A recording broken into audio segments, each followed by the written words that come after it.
That second time, yeah, because I remember reaching out to you a lot of times, and then I would end up hearing like, man, I would see like some people from your team out and about. I'm like, what's up with Lito? And they like, man, he locked up right now. What was going on? What were you into at these times? The first time I got locked up was, I did 3 years. That was for some trafficking, some burglaries, weapons under disability, some old shit. Like, you feel me? I was in the hell of shit around that time, but the second time I got locked up was for trafficking. I caught a dope case like right after I got out the halfway house. And then I got pulled over. I got pulled over in the car with my nigga. He had a gun on him, but it was a licensed gun though. At the time, I didn't even know I was on parole because the halfway house told me I wasn't. So when I got pulled over, the police took me to jail. I had to go do 9 months for the gun shit. They wasn't even tripping on the traffic, and they ran this shit together for real. So I did 9 months, then I came home in 21. Okay. So then you been home since then, or did you go back again? Man. Because I didn't even know that I'm going to keep it all the way above. The last again. 2 times I've been in jail was for parole, for real. So it wasn't like they get you on violations per se. Yeah, that's just what it was. It was violations for real. Cause I could have beat all the other shit too, because it really wasn't nothing for real. But I just didn't want to sit there and fight that shit when I already had to go do mandatory time. So I'm like, you might as well just run this with this, you feel me? Yeah. So I came home again. The last one was some freak shit though. I ain't gonna lie, the last one was crazy. Like, the last rodeo was crazy. That was probably the last. It registered the most out of all 3 bids though. It was the longest too. How long was it? It was the shortest, but it was the longest. I did like 8 months, but I did rest of my time in the halfway house. I did like 8 months though. What was it about this last time that registered with you? Like, was it kind of like, I can't keep coming back to this shit? It was just cause like I had so much stuff lined up. I had a meeting set up with some motherfuckers in Houston. I had like 2 labels. It was a lot of shit going on at that time, and then we still had the shit on the table with Slime. We was just trying to figure everything out, like, you feel me? Man. So I got caught like right in the heat of the moment when I still was supposed to do all this shit, like the next 2 weeks. Yeah, and that's devastating. Yeah. But how I got caught was my PO, like I did my whole parole term technically. My PO called me while I was out of town and told me I was getting off papers. I came back to the city. Was for like in the city for like 2-3 weeks. Somehow a violation ended up on me.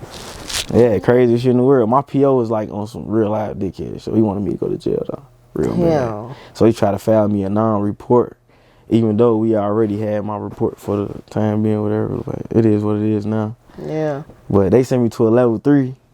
Shit like that. Yeah, I was in that before the churches. What? You feel me? Hey, I'm gonna tell you this. For my niggas that's in jail, man, hey, level 2, like, it's jail, but level 3, that shit something different. Like, you feel me? You in that cell 23 hours a day. That shit real. Like, yeah. It take a toll on your mental. There's some people that's in that bitch crazy as hell. They done lost it. Like, you'll lose it in there for sure. How did you stay busy in that time? Just like on the phone or rapping, doing certain shit. You feel me? I'll just be in my own world for real. Like, I had a couple guys that was,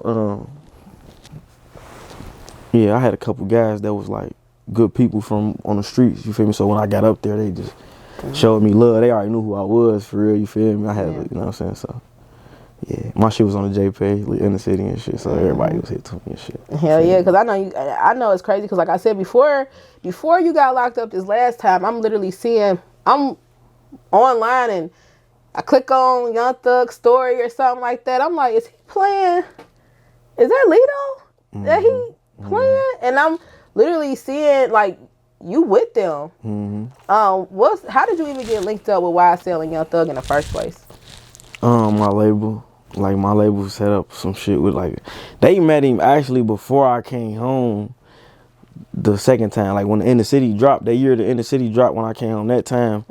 My label had went down there and sat down with him and shit, and they was like playing me and Guapo music for him and shit. Like they built a relationship with him. He just been like super genuine. He was real love. Like that's the only nigga in the industry I know that's like real deal genuine. Like he don't want nothing from you or nothing. He just want to see you win type shit. Like so. He heard my music, he was fucking with me. He sent me a JPay video when I was in North Central. So I had the whole joint at the JPay video looking like this live. He got them fucking with me, you feel me? So he like, get her. You know what I'm saying? So I pulled up when I got home. We probably went down there like 3 weeks after I got out. Like it was like All-Star Weekend. That was the first time I met him. It was hella superstars in the studio, all kind of shit. Like, you feel me? Man. And after then, you feel me? It just had to take time to get used to, for real. You feel? I want to used to this type of shit. You know Yeah, because it's a fast pace. Yeah. I just threw me in there with the wolves, for real. Like, I'm like, shit, you gotta adapt. But as time progressed, I was down there bitch a whole bunch. Like, hey, we really locked in. That's like family. Like, I'd have been cribs, all kind of shit. Like, you feel me? They really love us. Like, that's my niggas. Like, for sure. But, yeah, like, it was a good run with Slam, though. I'm hoping they free my nigga for sure. Man, that's what I was going to ask. Like, when you end up hearing, like, man, him and Gunna get locked up, they saying, like, you watch it on TV, they get took out the house in cuffs. It's like, what? I was literally at this nigga house literally 3 days before he got bagged. Like, what? Yeah, I got a video. I had a video that was on my story from around that time. Cause I was like I was just playing my music for him, just getting him hit. We was supposed to do a few more features. I got a feature with him too, that's coming out on my tape. So be looking out for that. You feel me? Hell yeah. It's called No Losing. Me and Slime shit hard for sure. But I was just playing my music for him. We was in there vibing. Shit, he was like, we about to shoot the video when you get back down here, cause I had to come up here for an hour radio interview, me and Guapo. And then like we gonna come down here in 3 more days. He like, as soon as you get back, we gonna shoot. So the day of us leaving to come back down here, we get the call saying he just got grabbed. Like, we get on the internet, bro, again, he coming out the house. I said, damn, this shit crazy. Like, man, especially with the charges that they putting on him and how did you feel when people start saying, like, you know what, they saying, like, man, you know, Gunna snitching, what the whole YSL snitching on Thug. What would you? Because I'm pretty sure not only were you around Thug, but you were probably around some of these other guys too. I've been around the whole YSL. Yeah, I got features with all them niggas except for Gunna. Like, man, so when you seeing this coming out, people saying they telling this stuff, how did you feel about that? I ain't know how to feel about it at first until I heard the video, like when they showed me the recording of him doing the plea deal shit. When he said like what he said, I was just like, yeah, that's some bullshit for sure. He ain't like technically telling, cause he ain't take the stand or nothing, but as a street nigga, you know, like you gotta do what's right in that situation. So he did some bullshit though, but I fuck with YSL as a whole, you feel me? So, you know, I'm gonna support the movement, like, you feel me? Hell yeah. And even with Lil Keed passing away, were you cool with Keed as well? Keed was like that was my boy. Like, me, Keed was actually like the first nigga that ever really showed me real love down that bitch for real. Besides Slime and shit, like, you feel me? Yeah. Keed, like, me and Keed locked in Sap. Like, it was just like, one day we was in the studio together. I think him and Guap was him and Guap was having a conversation in the back room or some shit. B Slime and them kept walking in and out and shit. We was just like locking in, talking to him on phone, all them. Yeah. So we was like, fuck it. What you gonna do? You gonna hop on some shit? Boom, we did a song.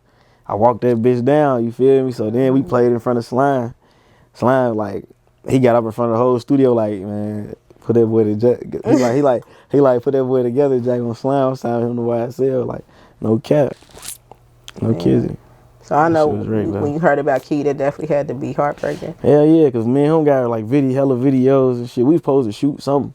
Because like he was supposed to put one of our songs on Keed, talk to him too. Like, he was fucking with it real hard, but we had both lost the file. I tried to find it too, because next time I had seen him, I asked him about it. He was like, we got to check the studio. Like, yeah. You feel me?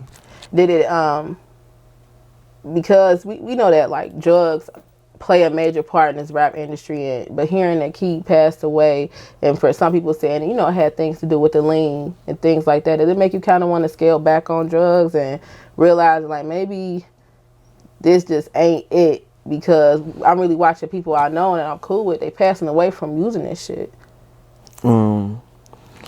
This is so crazy, right? Like, before I went to jail the first time, I was real like heavy on drugs. Like, I was doing lean, Xannies, perks. I was doing this shit for real before it was popular to do this shit with everybody else. Like, you feel me? The world just now start fucking with perks like that and shit. Like, you feel me? We was doing that shit back then. Like, but now, like, when I came home, I was cool. I don't do no pills, none of that type of shit. Like, I do certain, like, I smoke some weed, I might pop a shroom or something here and there, but I don't do no hard drugs, though. Like, man. You feel me?